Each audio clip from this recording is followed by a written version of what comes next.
Hello, and welcome back to our mini series on how to prepare or how to plan for difficult conversations. Once again, I'm joined by my wonderful colleagues, Susan Ward, Catherine Leswing, and Molly White. And today our focus is how do we prepare for a difficult conversation? So I'm going to start with a question. Is this something we should even prepare for? Should we plan a difficult conversation, or should we just go into it cold? Or maybe even there's a third option, just completely avoid them altogether. What are your thoughts? That's a great question. I love the question, should we avoid them? Because I think that's what we tend to want to do because they're uncomfortable.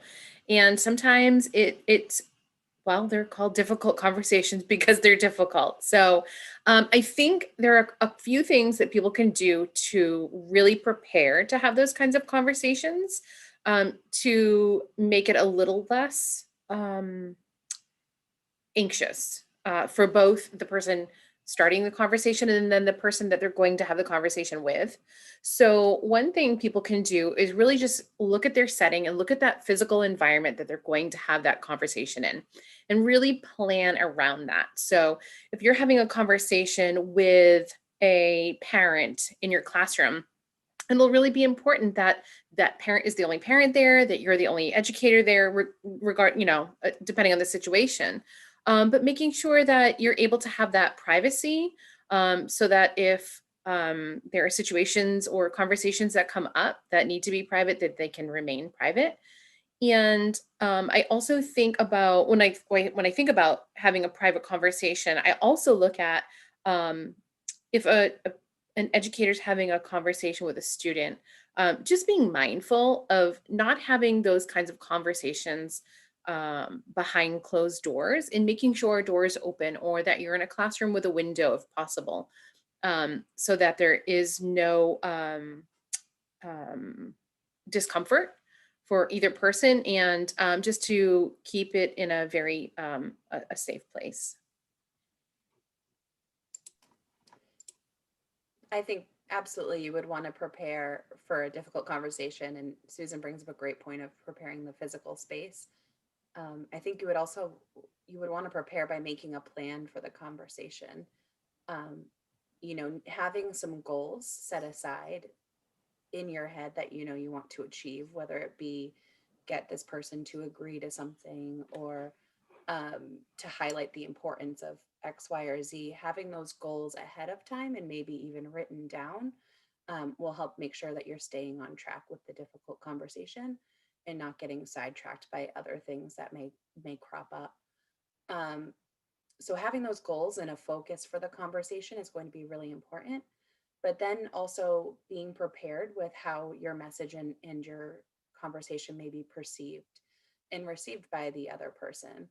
um, be sure to know and anticipate some of those reactions that may crop up, and then also think about how you're going to react to that person's reaction.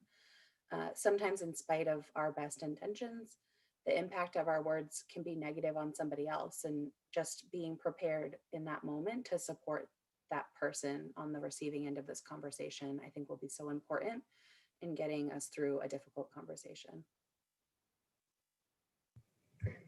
I really appreciate both your points, Susan and Molly, about preparing the setting for having the conversation, and then also preparing a little bit the content of the conversation that you're planning to have. And I think one more piece to consider is also just preparing your own personal internal emotions before you head into the conversations. I know from personal experience, when I'm faced with having a difficult conversation, I know there's an outcome that I personally really want. And sometimes that can have me planning, the whole conversation out in my head. Well, I will say this and they will say that. How will I respond to that?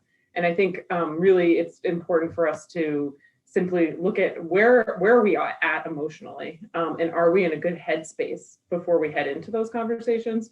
So really committing to being receptive and not defensive, and that takes some mindfulness and some intentionality.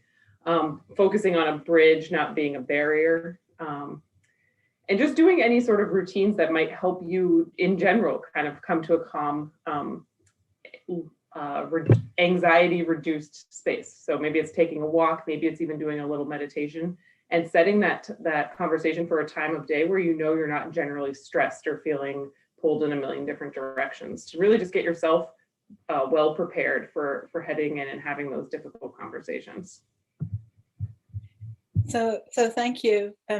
I'll fully disclose, when I've been in a situation where I've had to go into a more difficult conversation with somebody, I've taken the approach in my own mind that I'm right and I'm going to win. So like you said, it's like a combat structure. And I find myself, when I'm in that situation, that I'm not receptive to listening or hearing what the other individual is saying. I'm just focused on getting my point across because I want to win, or I want to be right, or I don't want to be embarrassed. So really focusing on what the other individual is saying is so critical for a positive outcome. So I guess in sum, when I walk away, I'm hearing that, first of all, I shouldn't avoid a difficult conversation. And second of all, I should definitely not go into one cold. But more importantly, there are some very specific ways in which I can prepare for it. So I can plan the physical environment, I can map out the content that I want to go over, and I can be aware of my own emotions and consider what emotions might be coming back at me from the other person with whom I'm speaking. So on that happy note, thank you for your time today. And in our next part 3, we're actually going to be looking at some strategies that we can use to make the focus positive, to keep the content positive, even when it's probably not very positive.